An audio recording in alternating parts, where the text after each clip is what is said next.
আ কথাটা হলো এটা আমি শুনছি প্রিন্সিপাল নামে।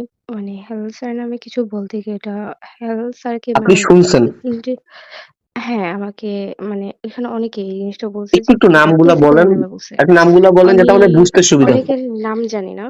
এখানে শুধু একটা মেয়ের নাম জানি ঐশী, বাট বাকিদের মুখ চিনি, বাট সবার নাম জানি না আমি। আচ্ছা, না ওকে, হলে দেখাইতে পারবা সামনে আসলে। হ্যাঁ, হ্যাঁ, সামনে আসলে আমি দেখাইতে পারবো ওটা। ওকে, ওকে, ওকে। আর এটা হলো বলছে প্রিন্সিপালের নামে। আর ওদিকে আমি প্রিন্সিপালের নাম উল্লেখ করা হয় নাই আমার। ওইটা আমি মানে হেলাল স্যারের নামে বলতে গিয়ে আমি পুরাটা হেলাল স্যারকে উপর মিন করে বলে ফেলছি ভুলবশত। ওকে। সো মানে প্রিন্সিপাল স্যার নামে আপনি বলতে চাইছিলেন। আপনার কাছে কোনো ডকুমেন্টস আছে যে প্রিন্সিপাল স্যার এরকম কিছু না, না, বলছে? এটা আমার কাছে না, না, এটা আমার কাছে ডকুমেন্ট নেই। আমি তো বললাম যে এটা ও, অনেকে বলছে। তাহলে সো প্রিন্সিপাল তাদের স্যারের নামেও যেটা বলা হয়েছে জাস্ট মানে এলিগেশন, রাইট? এটা কোনো প্রুভমেন্ট বা কিছু নাই, রাইট? প্রুফ নেই। আচ্ছা, তাহলে ওইটাও আপনি বলতে পারেন অ্যাকচুয়ালি, আমার যেটা মনে হয় আরকি। হ্যাঁ, আমি হ্যাঁ। একটা কথা বলি। জি। আর এই যে আপনাকে আমি একটা প্রশ্ন করি, প্রিন্সিপাল স্যার এমন একটা মানুষ, উনি সাধারণ স্টুডেন্টের সাথে খুব কম মিশে দরকার ছাড়া। উনি যে একটা স্টুডেন্টদেরকে অফার করবে, তুমি আমার বাসায় আসো, রুম খালি, এগুলা এটা তো ইম্পসিবল। এই কথাগুলো আবার প্রিন্সিপালকে নিয়ে এখন কেন বলতেছো তুমি আবার? না, না, আমি বলিনি। এটা আমাকে স্টুডেন্টরা বলছে। সেই ক্ষেত্রে এটা আমি হেলথ স্যারকে মিন করে বলে দিয়েছি। বাট এটা প্রিন্সিপাল বলছে। এটা উঠছে প্রিন্সিপালের নামে কথাটা। প্রিন্সিপাল স্যার এমন করছে তোমার সাথে, বা তোমাকে এমন না, কোনো না, কিছু অফার করছে? না, না, আমি তো একবারও বলিনি। এটা আমাকে বলছে। আসসালামু আলাইকুম ড্যাফোডিলবাসী। গত 2 দিনে ড্যাফোডিলের সম্মান যা যাওয়ার তো গেছেই, ওই দিনে আর কথা বলে লাভ নাই। কিন্তু এখন লাস্ট যেই টপিকটা সলভ হয় না এ পর্যন্ত, ওই যে ওহি মেয়েটা যেই পোস্ট করলো আজকে যে সে ক্ষমা চাইছে, এখন পর্যন্ত সবার কথা হচ্ছে যে ও যাতে ভিডিও বিবৃতি দেয়, প্লাস কারা কারা ওরা উস্কানি দিছে এগুলোর একটা নাম প্রকাশ করে। তো সেই নাম প্রকাশের যে ব্যাপারটা, এই ব্যাপারটা নিয়েই কিছু ঘটনা বলি। গত বছরের একবারে সেম ঘটনা। আর এই ঘটনায় যারা যারা ছিল তারা সবাই এখন পর্যন্ত আছে। কিছু ড্যাফোডিলে এখনও 26 ব্যাচের, আর আমরা 25 ব্যাচের কিছু ছিলাম। আমাদের ড্যাফোডিলের একজন শিক্ষক নাসরিন শিলা ম্যাম, ওনাকে যখন বাবুরহাট ক্যাম্পাসে ট্রান্সফার করে দেওয়া হয়, উনি এই ব্যাপারটা নিয়ে আর সন্তুষ্ট ছিল না। হ্যাঁ, উনি চাইছিল চাঁদপুর ক্যাম্পাসে থাকতে। যাক, ভালো কথা। আমি ওনার কাছে প্রাইভেট পড়তাম না, তো আমার একটা ফ্রেন্ড ওর কাছে প্রাইভেট পড়তো, জারির। হ্যাঁ, তো ওরে থেকে তখন হেল্প চাইছিল। হ্যাঁ, যে তোমরা একটু আমার হেল্প করো। তো আমার বলার পরে আমি রাত্রেবেলা 9টা বাজে ওনার বাসায় গেলাম, নাসরিন শিলামের বাসায়। তখন যাওয়ার পরে দেখি ওখানে ফার্স্ট ইয়ারের 8-10টা পোলাবাইন ছেলে মেয়ে ছিল, প্লাস আমাদের 25 বেসের আর্টসের 3-4 জন ছিল। তো ম্যাম রে যাওয়ার পরে ম্যাম আমার দম আচার টাচার পরিসিঙ্গারা খাওয়াইলো পোলাপাইনরও। খাওয়ানোর পরে ম্যাম বলতেছে যে আমি কিন্তু গেছি যে উনি আমাদের কাছে হেল্প চাইছে যে উনার নাকি বাচ্চারা ছোট ছোট, উনি বাবুরাটে যায় ক্লাস করা ওনার পক্ষে সম্ভব না, উনি এখানে ক্লাস করতে যায়। তো যাক, ভাবছি উনি যদি বাচ্চারা আসলে ছোট ছোট, আমরা হয়তো কর্তৃপক্ষের কাছে যাতে একটু রিকোয়েস্ট করি। তো আমরা এটাতে রাজি ছিলাম যে ওকে রিকোয়েস্ট করবো যদি কর্তৃপক্ষ রাখে আমাদের কথা। তো যাওয়ার পরে দেখি যে পুরা ঘটনা উল্টা। আমার হাতে একটা কাগজ ধরাই দিল, ওই কাগজের ছবি আসছে, ওইটা আমি কমেন্ট বক্সে দিয়া দিমু।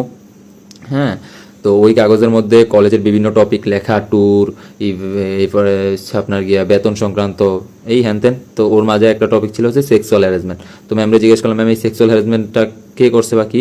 উনি সোজাসুজি বলে এটা হেলাল স্যারের বিরুদ্ধে দিবা। আমি বললাম কোনো প্রমাণ আছে? না, কোনো প্রমাণ নাই, কোনো ধরনের প্রমাণ নেই। এবার তো তাও ওই যে ওহি মাইয়ারে দিয়া বং বুঝাইছে, ওই সময় কোনো প্রমাণ ছিল না। তো আমিও সোজা কথা, আমি কথাটা শর্টকাটে শেষ করি, যদিও ওই সময় ঘটনাটা শর্টকাট ছিল না, প্রায় 3-4 ঘন্টা ওনার বাসায় ছিলাম। হ্যাঁ, তো উনি বলতেছে যে না, তোমরা এটা উনার উপরে চাপাই দিবা। হ্যাঁ, প্রিন্সিপালের বিরুদ্ধে কথা বলবা, উনার বিরুদ্ধে কথা বলবা। এই হেলাল মানে উনার মেইন টার্গেট ছিল হেলাল স্যার। হ্যাঁ, আর এই ঘটনার পিছনে মানে একটা হিডেন ফেস ছিল হচ্ছে নুরুল ইসলাম নয়ন স্যার। হ্যাঁ, উনি তখন মাত্র কিছুদিন হয় কলেজ থেকে বের হয়েছে, তো উনি আর এই ব্যাপারটাতে ফেস দিতে চাইছিলেন না। উনি হিডেনভাবে মানে প্ল্যান দিচ্ছিল যে কিভাবে কি করা যায়। আবার উনি বলছিল যে তোমরা আগে যাও, যদি তোমরা না পারো পরবর্তীতে আমিও আসবো। যেই কাজটা উনি এবার করছে, হ্যাঁ, উনি নিজে আইসা স্টুডেন্টদের উস্কানি দিছে। যাই হোক, তো পরে যখন ম্যামকে বললাম যে না ম্যাম, আমরা তো হেলাল স্যারকে চিনি, আমি যদি হেলাল স্যারের কাছে প্রাইভেট পড়ি না, কিন্তু হেলাল স্যার মানুষ হিসেবে কেমন, হেলাল স্যার আমার প্রচুর শাসন করতো, প্রচুর। কিন্তু তারপরও এই শাসনের মাঝেও হ্যাঁ উনি মানুষটা কেমন সেটা আমি জানি। ম্যাম আমি এটা করতে পারবো না। যখন আমি এটা বলছি, ওনার ভাই সহ ওখানে ছিল, মানে ম্যামের ভাই, ওনাদের মুখ কালো হয়ে গেছে, না তুমি এটা কি বলো, হ্যাঁ এটা তো করতে হবে তোমার জন্য, এখন বাকি পোলাপানগুলো পিছিয়ে যাবে। উনি আবার এর আগেই ফার্স্ট ইয়ারের সব পোলাপানের ব্রেন ওয়াশ করে ফেলছিল। হ্যাঁ, তো আমি যাওয়ার পরে যখন আমি এটার মধ্যে স্বীকৃতি দেই নাই যে না আমি এটার মধ্যে জানাইছি যে আমি এটা পারবো না, এবার আমি ওনারা বলে আসছিলাম যে ম্যাম আপনি যদি মনে করেন যে ফার্স্ট ইয়ার বলাবেন যে আপনি আন্দোলন করাইবেন, হ্যাঁ কালকে আপনাদের আন্দোলনই সফল হইব না, সেকেন্ড ইয়ারের কেউ এটা করতে দিব না, হ্যাঁ আমরা করতে দিব না। তো এটা বলার পরে পরের দিন সকালবেলা কলেজ গেলাম, দেখলাম কলেজ পুরো ঠান্ডা, মানে যে কোনোভাবেই হোক রাতে আন্দোলন স্থগিত করে দেওয়া হয়েছে। পরে ফার্স্ট ইয়ারের যে মেয়েগুলো ওখানে ছিল সায়েন্সের, ওদের সাথে কথা বললাম, ওরা দুপুর কি বিকালবেলা ওদের সাথে কথা হয়েছে ওই দিনই, ওরা বলতেছে যে ভাইয়া আমরা রেগুলার মধ্যে নাই, আমরা বুঝছি আমাদেরকে ইউজ করা হইতেছিল। ইভেন ওই যেই স্টুডেন্টগুলো গত বছর ওনার বাসায় ছিল তারা কেউ এই বছর এই টপিকের মধ্যে নাই, মানে ওরা গত বছরই বুঝে গেছে যে ওদের দিয়ে গেম খেলানো হইতেছে, কিন্তু এই বছর সেম গেমটাই ওই সময় যেই প্ল্যান করা হয়েছিল, সেম প্ল্যান সেম মানুষ, জাস্ট আমার কাছে যেমন হইতেছে। তারপর আমি চাই ওই যে ও নিজে আইসা বলুক, হ্যাঁ যে ও স্বীকার করাটাই মেইন হবে, আমার কথা যদি কাজে না, আমি জাস্ট একটা আগাম বার্তা দিলাম যে এই সেম কাহিনীটা হেলাল স্যারের বিরুদ্ধে সেক্সুয়াল হ্যারাসমেন্টের যে ঘটনাটা, এটা গত বছর আমারে দিয়া করানোর, মানে আমাদেরকে দিয়া, এই আমাদের এই প্রায় 10-15 জন ডাকা নিয়েছিল, আমাদেরকে দিয়া চাইছিল যে পুরা কলেজে জানানোর জন্য, মানে এরকম পদক্ষেপ নিয়েছিল উনি যে তোমরা কালকে ক্লাসে যাবা, ক্লাসে যাওয়ার সাথে সাথে সবাই হেলাল স্যার যখন ক্লাসে ঢুকবে ক্লাস থেকে বের হয়ে যাবা, ক্লাস থেকে বের হওয়ার পরে তোমরা করবা কি জানি ওই যে তোমরা প্রিন্সিপালের রুমের সামনে চলে যাবা, হ্যাঁ এই সব বলছিল। তখন আমরা যখন এটা বয়কট করে আসছি, এরপর দিন হ্যাঁ পুরা কলেজ ঠান্ডা, এই টপিক পুরা চুপ হয়ে গেছে। তো আমি চাইছিলাম যে ওই সময় আমাদের সামনে টেস্ট পরীক্ষা, উনি আমরা এটাও বলছিল তুমি আর কি মনে হইতেছে রিয়াজুল তুমি টেস্ট পরীক্ষা পাস করতে পারবা, এই স্যার ম্যাডামরা তোমার জীবনে পাস করতে দিব না, তোমার অনেক কিছু ফেস করতে হবে। ম্যাম আমি সফলভাবে অল সাবজেক্ট পাস করে আসছি, যাই হোক এটা নিয়ে ফ্লেক্স নিতেছি না, হ্যাঁ এখন ওই 1 মাস পড়ছিলাম এই লিগা পাস করছি। তো পরে ম্যাম বললো যে তোমরা পাস করতে পারবে না, হ্যান তো আমি আর এই ব্যাপারটা হেলাল স্যারে জানাই না যে হেলাল স্যার কষ্ট পাইবে শুনলে, বা তাদের হয়তো কোনো সমস্যা হইব, বা তাদের মধ্যে এটা নিয়ে কথা বাড়াবাড়ি হইব। আমি ব্যাপারটা আমারে জানাইছে, আমার একটা প্রস্তাব দিছে, আমি প্রতিবাদ করছি, সাথে যারা ছিল তা করে বুঝাইছি, তারা সুন্দর মতো বুঝছে। হ্যাঁ কয়েকটা ছেলে ছিল ফার্স্ট ইয়ারে, ওরা কেউ এই বছর দেয় নাই যে এই টপিকের মধ্যে ছিল, হ্যাঁ ওরা হয়তো তখনই বুঝছে যে ওদের দিয়ে গেমটা খেলানো হয়েছে।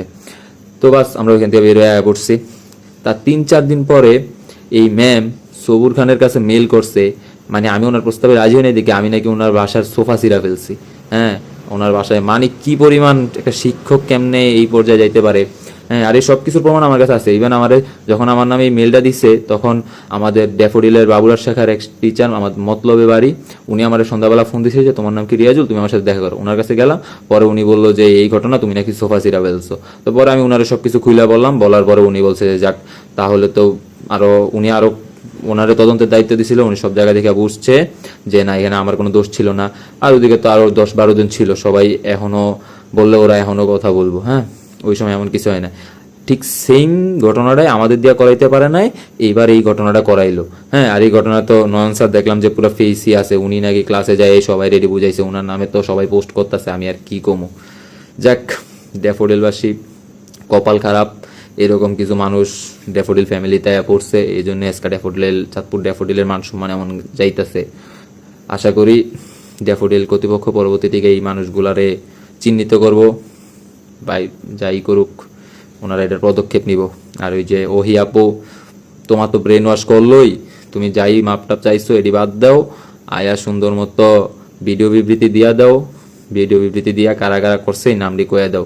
কোনো শিক্ষক যদি ইনক্লুড থাকে তাদের নামও কও, আর কোনো শিক্ষার্থী যদি ইনক্লুড থাকে তাদের নামও বলো। হয়তো ড্যাফোডিলের ওল্ড স্টুডেন্ট অ্যালামনি অ্যাসোসিয়েশন কর্তৃপক্ষ আছে, সবাই মিললেই তাদের বিরুদ্ধে পদক্ষেপ নেবে। আসসালামু আলাইকুম, টাটা। এই ঘটনাটা জানানোর দরকার ছিল, কারণ এবার যে ঘটনাটা ঘটলো হেলাল স্যারের বিরুদ্ধে, ঠিক সেম টপিক সেম প্ল্যান অনুযায়ী কাজ হয়েছে, শুধু আমাদের দিয়ে করাইতে পারে না, আমাদের জায়গাতে অন্য কেউ দিয়ে করাইছে, ঘটনা পুরা সেম। তাই সন্দেহজনকভাবে এই ভিডিওটা বললাম যে আমার সন্দেহ হইতেছে তারাই করছে। যেহেতু নুরুল ইসলাম নয়ন স্যার তখনও হিডেনভাবে হেল্প করছিল, আর এবার ফেস টু ফেস করলো, তাই আরো বেশিভাবে একটা সিওরিটি পাইলাম। টাটা।